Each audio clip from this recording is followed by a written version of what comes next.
ज्ञानोबारायांचं तरी किती विशेष आहे.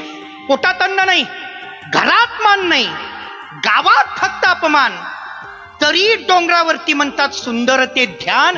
हे कॉन्सन्ट्रेशन क्षमेमुळे त्यांना मिळालेलं आहे. लक्षात घ्या, क्षमा करतात ना ते. ज्ञानोबारायांचा विचार करा. अरे ज्ञानोबाराय ते छोटंसं रूप आठवानं आळंदीतलं. एखादं 4-5 वर्षाचं बालक, कुरळे केस, चेहऱ्यावरती शस्त्र सूर्याचं तेज, अंगावरती भगवा वस्त्र आणि एवढ्या एवढ्या छोट्या इटुकल्या पावलांनी आळंदीमध्ये पावलं टाकत एखाद्या दारात जायचं आणि मधुकरी भिक्षाम देही म्हणून हाक मारायची. आणि त्या बारक्या बाळाला 4-5 वर्षाच्या बघितलं की त्या घरातल्या माय माऊलीने खडाखड दरवाजे बंद करून घ्यावेत. पोटात अन्न पाडू दिलं नाही ज्ञानोबारायांच्या. कुठेतरी एखादं पीठ मिळत होतं, जोडीमध्ये कुठंतरी एखादं पीठ मिळायचं आणि ते पीठ घेऊन ज्ञानोबाराय जाताना एकदा ज्ञानोबारायांना भेटले विसोबा खेच.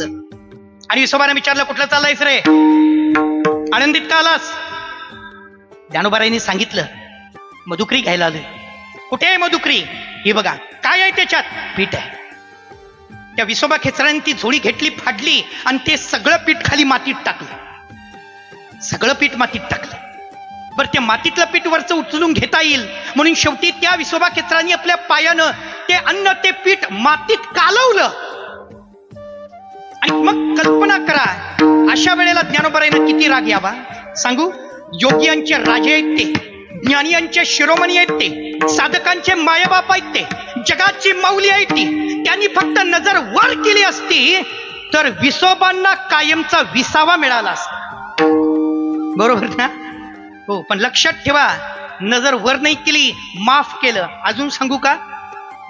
क्षमा केलं. अजून सांगू का?